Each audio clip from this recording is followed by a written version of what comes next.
शहीद किसान अमर रहे, शहीद किसान अमर रहे। सर्वप्रथम अपनी किसानी के लिए, अपनी खेती के लिए, अपनी अन्न के लिए, अपनी रोटी के लिए और इस देश का पेट भरने के लिए अपनी खड़ी फसल को बर्बाद होते हुए न देख करके जिस किसान साथी ने अपनी शहादत दी है, उनके चरणों में नमन करती हूँ, समर्पी उनके चरणों में श्रद्धा सुमन अर्पित करती हूँ। और पूछना चाहती हूँ तमाम उन किसान साथियों से, क्या लड़ना और आत्महत्या करना ही किसी भी चीज का अंतिम समाधान है? सरकार तो चाहती ही यही है कि लड़ने वालों की संख्या कम हो, और उस संख्या को कम हम क्यों करें, किस आधार पर करें? हमारे गांव का भी जब मसला उठा था, आप सभी साथियों ने तन मन धन से उस गांव के अंदर जाकर के उस गांव का साथ और समर्थन दिया था।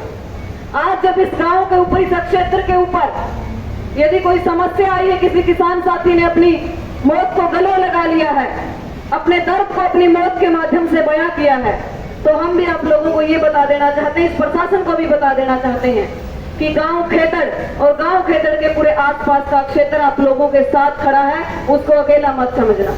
अपने गांव की तरफ से, अपने धरना कमेटी की तरफ से आप लोगों के बीच में समर्थन देने के लिए, आप लोगों का साथ देने के लिए और आप लोगों के दर्द के अंदर दर्द बटाने के लिए यहाँ पर खड़ी हुई हूँ।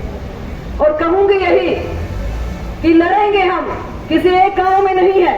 मेरा गांव हरियाणा के बहुत बड़े गांव के अंदर गिनती होती है और मेरे गांव में भी सैकड़ों एकड़ भूमि समलात के हिस्से के अंदर आती है।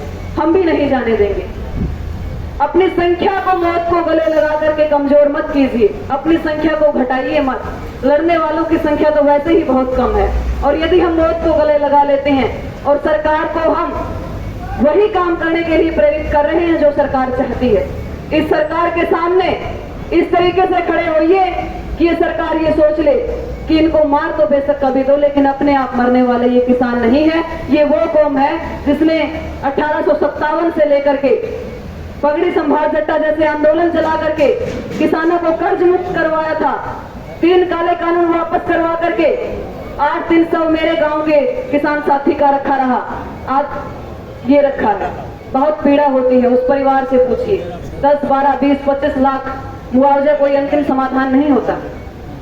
उस परिवार से पूछिए जिस परिवार का मुखिया चला जाता है, उस माँ से पूछिए जिसका बेटा चला जाता है, उस पत्नी से पूछिए जिसका पति चला जाता है, और उस बेटे से पूछिए जिसका बाप चला जाता है। मुआवजा, नौकरी, ये चीजें समाधान नहीं है।